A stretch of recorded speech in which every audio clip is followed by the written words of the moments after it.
तो नमस्कार दोस्तों, फिर एक बार मैं अपने YouTube चैनल उज्ज्वल क्लासेस RTP पर आपका स्वागत और अभिनंदन करता हूं। तो पिछले वीडियोज में हमने कहां तक बात किया था? हमने पढ़ा था प्राकृतिक संख्याओं के बारे में, ठीक है। और आज हम पढ़ेंगे पूर्ण संख्याएं के बारे में, ठीक है ना। तो आप यदि पिछला वीडियो नहीं देखे हैं तो कृपया पिछले वीडियो को देख लें, ठीक है। तो अब हम अपनी बात शुरू करते हैं। पूर्ण संख्याएं क्या होती हैं, पूर्ण संख्याओं के परिवार को कहते क्या हैं, कैसे दिखाते हैं, ठीक है ना। तो चलिए देख लीजिए, जो पूर्ण संख्याएं हैं उनके परिवार को हम W से दिखाते हैं। पूर्ण संख्याओं का जो परिवार होता है, जो समुच्चय होता है, देख लीजिए W होल नंबर्स, ठीक है ना। तो पूर्ण संख्याओं का जो परिवार होता है, जो समुच्चय होता है, उसे हम W से दिखाते हैं, ठीक है। और पूर्ण संख्याएं होती क्या हैं? तो जब प्राकृतिक संख्याओं के परिवार में जीरो को सम्मिलित कर दिया जाए तो उसे हम क्या बोलते हैं? पूर्ण संख्याओं का परिवार बोलते हैं। जैसे देख लीजिए, प्राकृतिक संख्याएं कहाँ से शुरू होती हैं? 1 2 यहाँ से शुरू होती हैं, 3 4 ऐसे, ठीक है। अब इस परिवार में हम किसको मिला दें? जीरो को मिला दें, ठीक है। तो यह क्या कहा जाएगा? पूर्ण संख्याओं का परिवार कहा जाएगा। और पूर्ण संख्याओं के परिवार को हम किससे दिखाते हैं? W से दिखाते हैं, ठीक है ना। अब इसमें खास बात क्या है आप बता सकते हैं? जैसे देखिए, सबसे छोटी पूर्ण संख्या आप बता सकते हैं। सबसे छोटी पूर्ण संख्या, सबसे छोटी पूर्ण संख्या, सबसे छोटी पूर्ण संख्या क्या है? 0 है। वैसे ही बताइए, सबसे बड़ी पूर्ण संख्या बताइए। सबसे बड़ी पूर्ण संख्या, बड़ी पूर्ण संख्या क्या होगी? कोई नहीं, यानी कि अस्तित्व नहीं है। कोई भी बड़ी पूर्ण संख्या नहीं है, अस्तित्व नहीं है, अस्तित्व नहीं है, ठीक है। ऐसे ही आप ये बता दीजिए, आपसे मैं पूछूं कि कौन ऐसी प्राकृतिक संख्या है, कौन ऐसी पूर्ण संख्या है, ऐसी पूर्ण संख्या है, ठीक है, जो प्राकृतिक संख्या नहीं है। कौन ऐसी पूर्ण संख्या है जो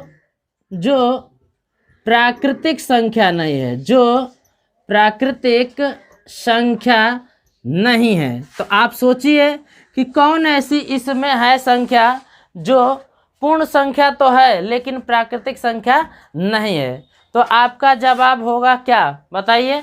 0, ठीक है।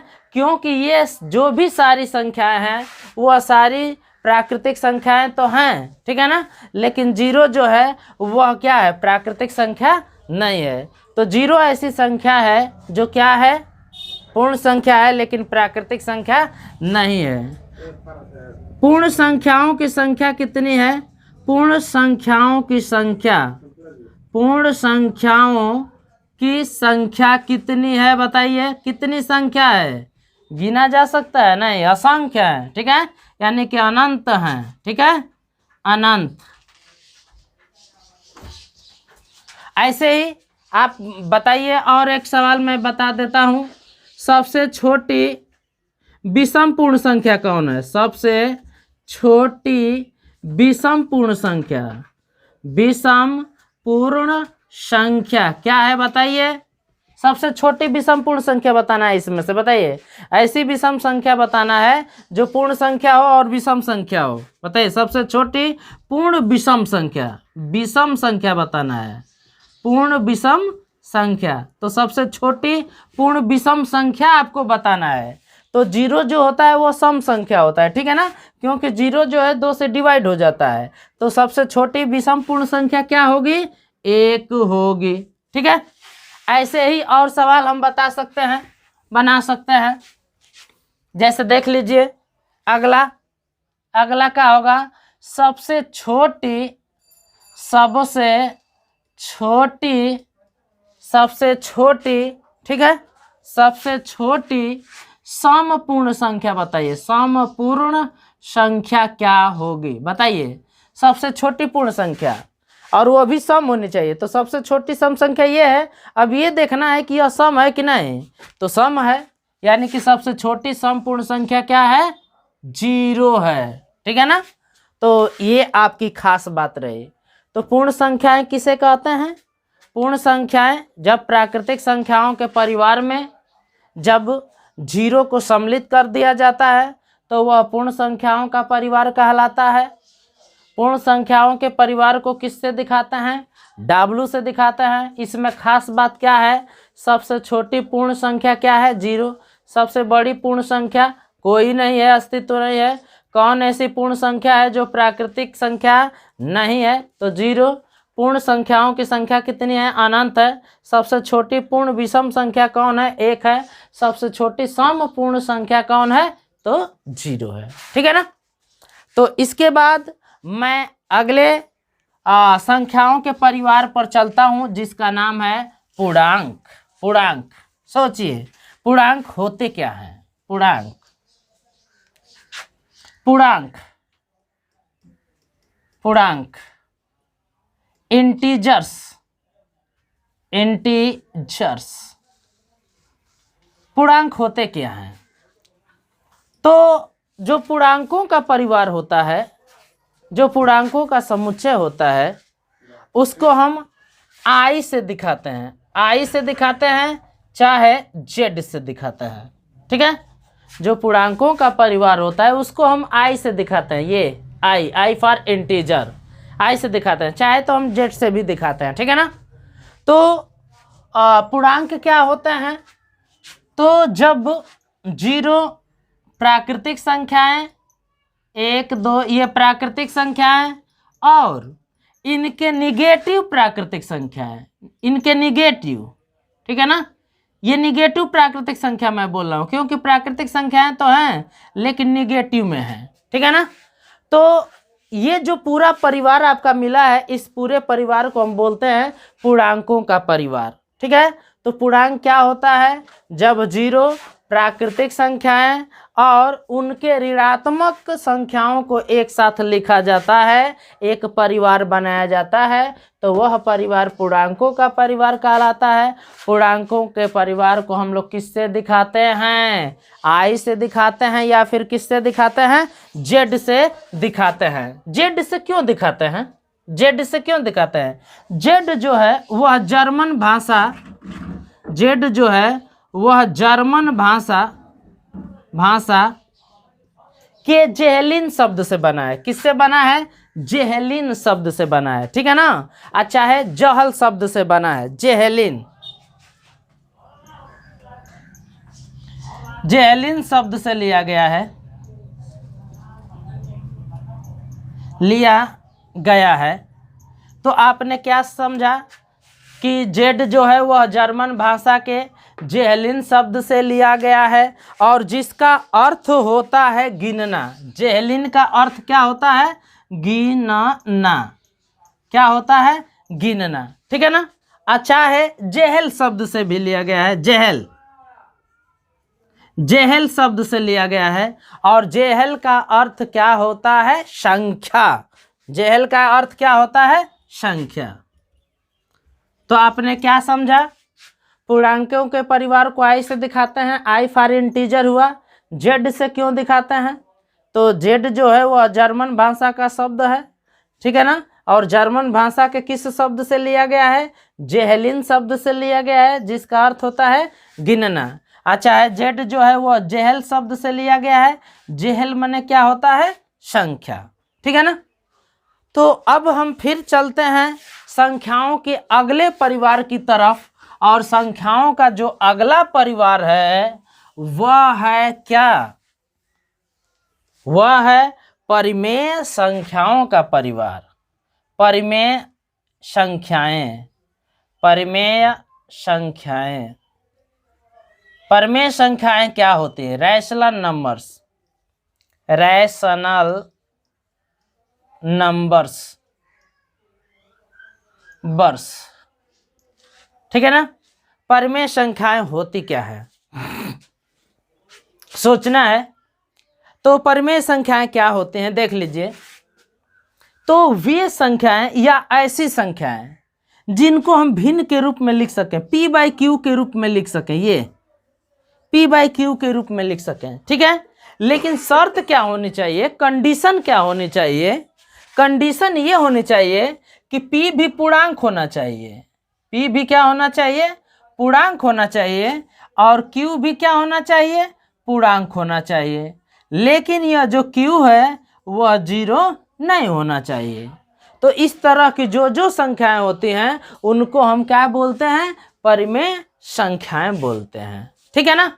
तो परिमेय संख्याएं किसे कहते हैं, ऐसी संख्याएं जिनको हम p बाई क्यू के रूप में लिख सकें, ठीक है, जहां पर p और q क्या हो, पूर्णांक हो, q 0 के बराबर न हो, तो उस तरह की संख्याओं को हम लोग क्या बोलते हैं, परिमेय संख्याएं। और परिमेय संख्याओं के परिवार को हम किससे दिखाते हैं, q से दिखाते हैं। q से क्यों दिखाते हैं, q for quotient, q for क्या होता है, कोसेंट, और कोसेंट माने आप जानते ही हैं p बाई क्यू, ठीक है ना।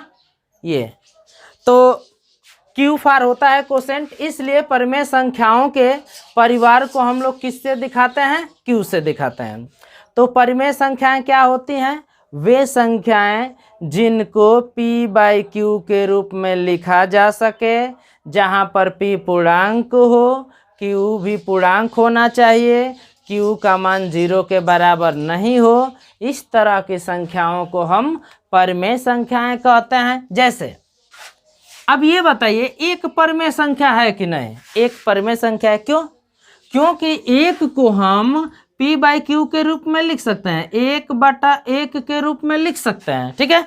ये भी पूर्णांक है, एक पूर्णांक है, आप देख सकते हैं, एक जो है पूर्णांक है और नीचे भी पूर्णांक है, यानी हर भी पूर्णांक है और अंश भी पूर्णांक है, और हर 0 के बराबर नहीं है। तो एक क्या हो गया, पूर्णांक हो गया, परिमेय संख्या हो गया। वैसे ही 0 परिमेय संख्या है कि नहीं, सोचिए, 0 भी परिमेय संख्या है, क्यों, कैसे कह सकते हैं, तो 0 को हम क्या 0/1 नहीं लिख सकते हैं, चाहे 0/2 नहीं लिख सकते हैं, चाहे 0/3 नहीं लिख सकते हैं, और भी लिख सकते हैं, ठीक है ना। लेकिन हम किसी भी रूप में लिखें 0 एक परिमेय संख्या ही होगा, क्यों, क्योंकि इसका अंश पूर्णांक है, इसका हर पूर्णांक है, और हर 0 नहीं है। अंश 0 हो सकता है लेकिन हर 0 नहीं होना चाहिए, ठीक है ना। ऐसे ही बताइए 22/7, 22/7 क्या है, परिमेय संख्या है। क्यों परिमेय संख्या है, क्योंकि 22 भी पूर्णांक है, 7 भी आपका क्या है, पूर्णांक है, और नीचे 7 0 के बराबर नहीं है, तो इसलिए 22/7 भी क्या हो जाएगा, परिमेय संख्या हो जाएगा, ठीक है ना। और भी मैं कुछ सवाल आपको बता देता हूं परिमेय संख्याओं पर। जैसे करनी में 3/2, ये परिमेय संख्या है कि नहीं, बताइए। ये परिमेय संख्या नहीं है, क्यों नहीं है, सुन लीजिए। ये हर जो है वह पूर्णांक तो है, हर पूर्णांक तो है, ठीक है, लेकिन अंश पूर्णांक नहीं है, पूर्णांक नहीं है। जब अंश पूर्णांक नहीं है तो परिमेय संख्या नहीं कहेंगे, क्यों, क्योंकि हमें अंश भी पूर्णांक चाहिए और हर भी पूर्णांक चाहिए, ठीक है ना। अब अगला सवाल बताइए, कर्ण में 2-1 बटा में कर्ण में 2-1, ये पूर्णांक कहा, परिमेय संख्या कहा जाएगा कि नहीं, कहा जाएगा। क्यों, क्यों कहा जाएगा, ये देख लीजिए, क्योंकि इस पूरे से यह पूरा क्या हो जाएगा, कैंसिल, कैंसिल करने के बाद क्या आ जाएगा, 1 आ जाएगा। तो 1 क्या होता है, परिमेय संख्या होता है, ठीक है ना। तो आपको इसको नहीं देखना है कि ये करणी में है तो अपरिमेय संख्या होगा, नहीं, इसको नहीं देखना है, आप उसको सॉल्व करके देखेंगे, ठीक है ना, और उसके बाद बताएंगे कि वह परिमेय संख्या है कि नहीं है, ठीक है ना।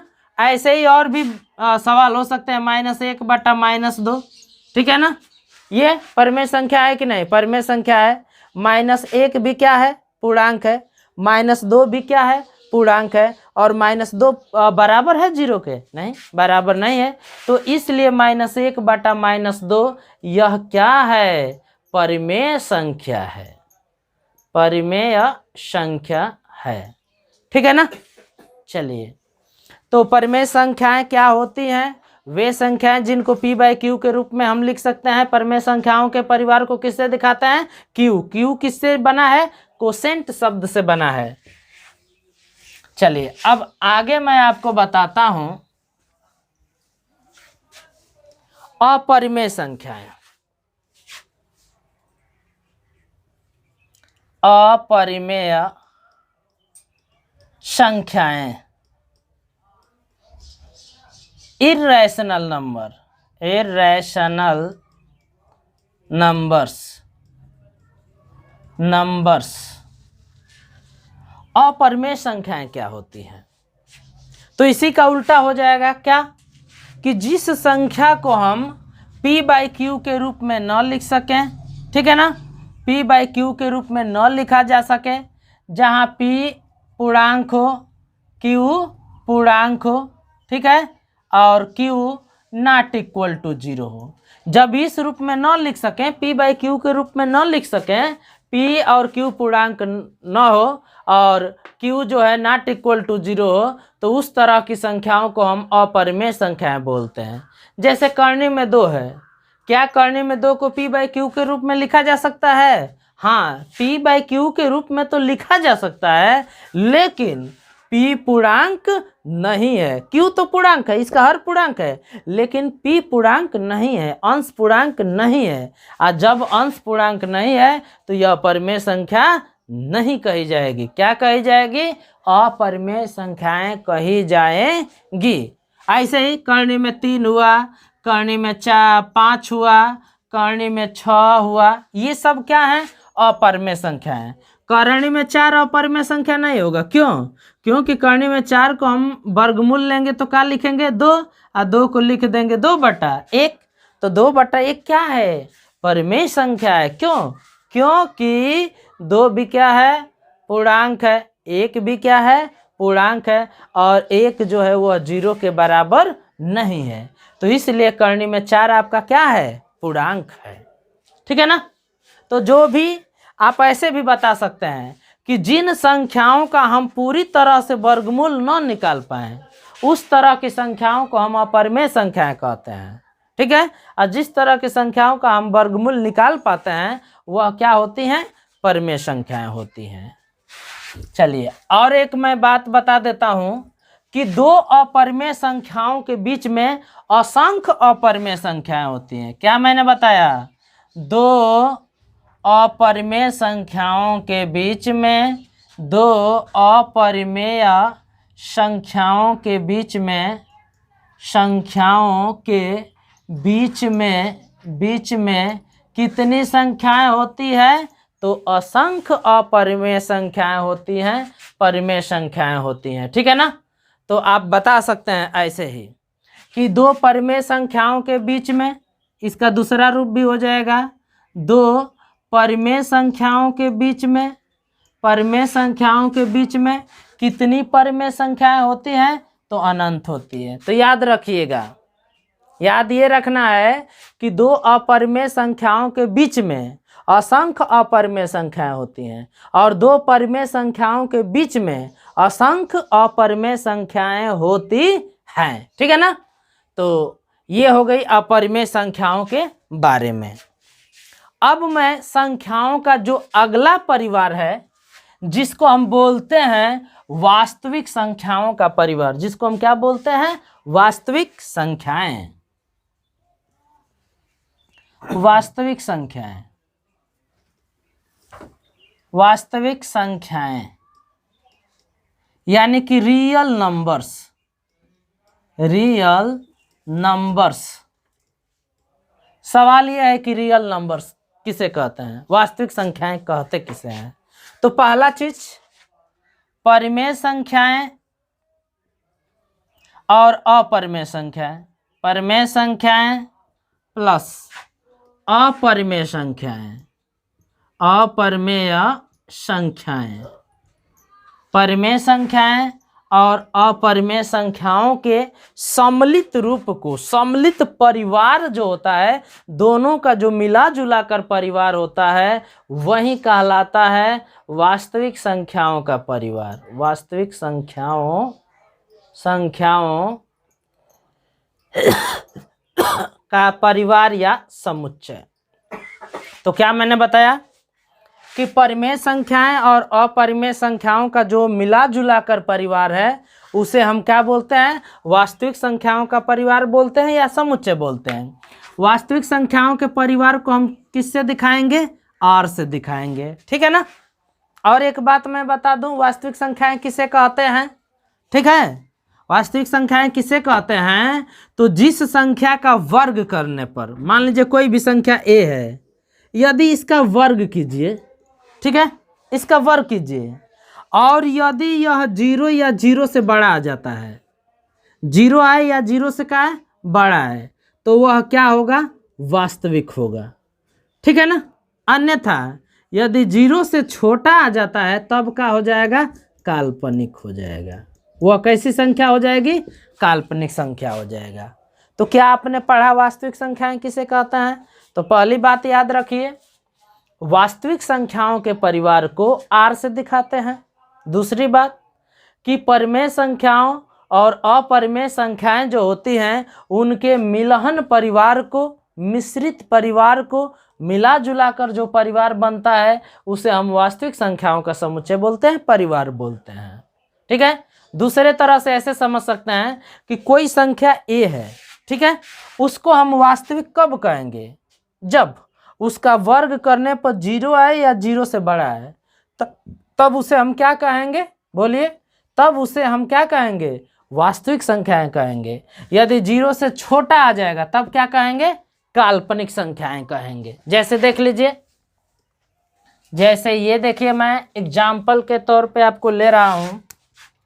देखिए 4 क्या है? वास्तविक संख्या है कि नहीं? 4 का स्क्वायर कीजिए आप, 4 का स्क्वायर करेंगे तो आएगा 16। 16 0 से बड़ा होता है ना, और जब उसका स्क्वायर करने पर 0 से बड़ा आ रहा है, तो वह क्या होगा? वास्तविक होगा, रियल होगा। करणी में मान लीजिए 4 ले लीजिए, करणी में 4, इसका स्क्वायर कर लीजिए, करणी में -4 का स्क्वायर कीजिए तो -4। यह क्या आ गया? 0 से छोटा, तो यह रियल नहीं है बल्कि क्या है? इमेजिनरी है, इमेजिनरी। तो क्या आपने समझा? यहाँ से आपको एक बात पता चल रही है कि करणी में जो भी माइनस वाली संख्याएं होती हैं, वह सब की सब क्या होती है? काल्पनिक संख्याएं होती हैं, ठीक है ना। तो आप क्या समझे कि यदि किसी संख्या का वर्ग करने पर 0 से बड़ा आता है तो वास्तविक संख्या होगी, और 0 से छोटी होगी तो वो काल्पनिक संख्या होगी। काल्पनिक संख्या को हम कैसे पहचान सकते हैं? यदि करणी में माइनस आ जाता है, कभी भी करणी में माइनस आ जाता है, तो वह क्या हो जाएगा? काल्पनिक संख्या हो जाएगा, ठीक है। चलिए, तो आपने जान गया काल्पनिक संख्या, वास्तविक संख्या। अब जो संख्याओं का जो सबसे बड़ा परिवार है, अब तक का जो सबसे बड़ा परिवार है, उससे मैं आपका परिचय कराता हूं, और उसको हम बोलते हैं सम्मिश्र संख्याएं। सम्मिश्र संख्याएं, सम्मिश्र संख्याएं, संख्याएं, ठीक है ना। Complex number, complex numbers, numbers. अब सवाल यह है कि कॉम्प्लेक्स नंबर के परिवार को किससे दिखाते हैं? तो सम्मिश्र संख्याओं के परिवार को सी से दिखाते हैं, ठीक है, सी फॉर कॉम्प्लेक्स। तो सम्मिश्र संख्याओं के परिवार को किससे दिखाते हैं? सी से दिखाते हैं। अब सवाल यह है कि सम्मिश्र संख्याएं कहते किसे हैं? ठीक है ना, सम्मिश्र संख्या किसे कहते हैं? तो जैसे मान लीजिए कोई सम्मिश्र संख्या है, कोई भी सम्मिश्र संख्या है, वह एक वास्तविक संख्या से बनी होगी, ठीक है, प्लस चाहे माइनस एक काल्पनिक संख्या से बनी होगी। काल्पनिक संख्या, काल्पनिक संख्या, ठीक है। तो यहाँ से हम परिभाषा क्या दे सकते हैं? यहाँ से हम परिभाषा ये दे सकते हैं कि एक वास्तविक संख्या और एक काल्पनिक संख्या को जोड़ दें या घटा दें तो जो बनने वाली नई संख्या होती है उसको हम क्या बोलते हैं, सम्मिश्र संख्या बोलते हैं। जैसे देख लीजिए, जैसे मान लीजिए 4 क्या है बताइए, 4 वास्तविक संख्या है, 4 में जोड़ दीजिए करणी में -2, करणी में -2 क्या है, काल्पनिक संख्या है। तो 4 प्लस करणी में -2 ये क्या हो जाएगा बताइए, यह सम्मिश्र संख्या हो जाएगा, ठीक है ना, क्योंकि यह वास्तविक संख्या से बना है और एक काल्पनिक संख्या से बना है। तो सम्मिश्र संख्याओं के परिवार को हम किससे दिखाते हैं, सी से दिखाते हैं। और सम्मिश्र संख्याएं जो होती हैं एक वास्तविक संख्या और एक काल्पनिक संख्या के योग या अंतर से प्राप्त होती है। तो जब किसी वास्तविक संख्या में किसी काल्पनिक संख्या को जोड़ दें या घटा दें, ठीक है, तो जो बनने वाली नई संख्या होती है उसे ही हम लोग क्या बोलते हैं, सम्मिश्र संख्या बोलते हैं। सम्मिश्र संख्याओं के परिवार को किससे दिखाया जाता है, सी से दिखाया जाता है। तो सम्मिश्र संख्याओं का जो परिवार है वह सबसे बड़ा परिवार है। और अब मैं जो आपको बात बताने जा रहा हूं देख लीजिए, ये मैंने लिखा है WI, इससे बड़ा है Q, इससे बड़ा है R और ये है C। इसका मतलब क्या है, इसको बोलते हैं उपसमुच्चय, ठीक है। इसका मतलब क्या है ये समझ लीजिए, सबसेट, उपसमुच्चय, उपसमुच्चय, सबसेट। इसका मतलब क्या है, सभी प्राकृतिक संख्याएं पूर्ण संख्याएं होती हैं, कह सकते हैं, ठीक है। चाहे सभी प्राकृतिक संख्याएं पूर्णांक होती हैं, चाहे सभी प्राकृतिक संख्याएं आपका परिमेय संख्याएं होती हैं, चाहे सभी प्राकृतिक संख्याएं क्या होती हैं, वास्तविक संख्याएं होती हैं, चाहे सभी प्राकृतिक संख्याएं क्या होती हैं, सम्मिश्र संख्याएं होती हैं, ऐसे कह सकते हैं।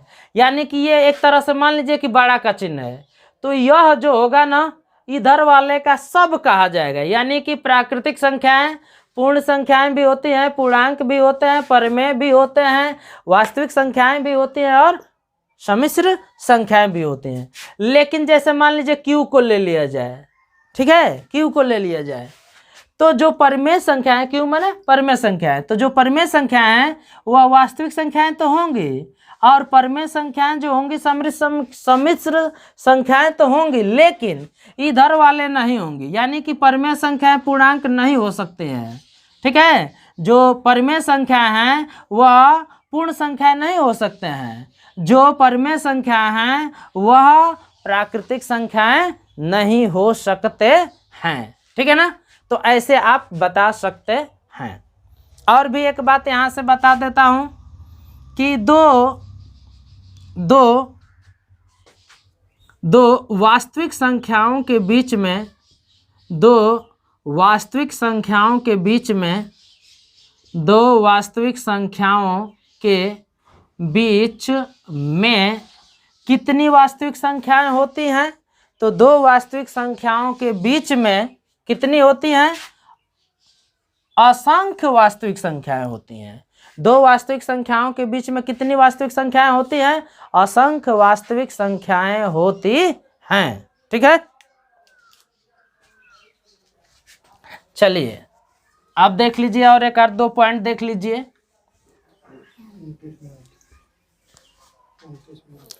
चलिए अब और एक आध पॉइंट मैं बता देता हूं आपको। जैसे मान लीजिए प्राकृतिक संख्याओं को जोड़ना है, n प्राकृतिक संख्याओं का योग, प्राकृतिक संख्याओं का योग, प्राकृतिक संख्याओं का योग मान लीजिए आपको जोड़ना है, n प्राकृतिक संख्याओं का योग निकालना है। जैसे मान लीजिए 1 धन 2 धन 3, ऐसे ही मान लीजिए n तक जोड़ना है, ठीक है। तो इसका फार्मूला क्या होता है, n/2 n+1। जैसे मान लीजिए आपसे कहा जाए कि 1 से 55 तक जोड़ेंगे तो कितना आएगा, 1 + 2 ऐसे जोड़ना है 55 तक, ठीक है। तो फार्मूले के अनुसार क्या है, n माने कहाँ तक जोड़ना है, तो बताइए आपको कहाँ तक जोड़ना है, 55 तक ना, तो 55 और कोष्टक में क्या हो जाएगा 55 प्लस क्या हो जाएगा 1 और बटा में क्या हो जाएगा 2। तो ये हो गया 55, ठीक है, और गुणे 55 एक कितना हो जाएगा 56 और बटा में 2 कटा देंगे तो कितना हो जाएगा बोलिए 28 हो जाएगा ना। अब गुणा कर देंगे 55 का 28 में गुणा कर देंगे तो आसानी के लिए मैं ऐसे गुणा कर देता हूँ। 28 को मैं लिख देता हूँ 30 माइनस 2, ठीक है ना।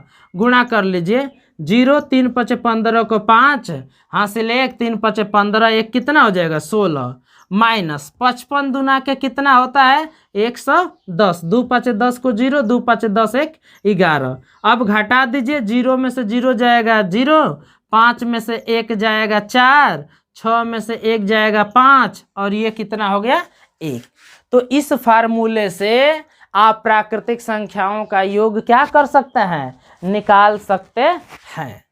तो इस वीडियो में मैंने आपको पूरा जो प्राकृतिक संख्याएं होती हैं, जो पूर्ण संख्याएं होती हैं, जो पूर्णांक होते हैं, जो परिमेय होते हैं, अपरिमेय संख्याएं, यानी कि पूरा आपको संख्याओं से परिचय कराया है। तो बस आज इतना ही, धन्यवाद।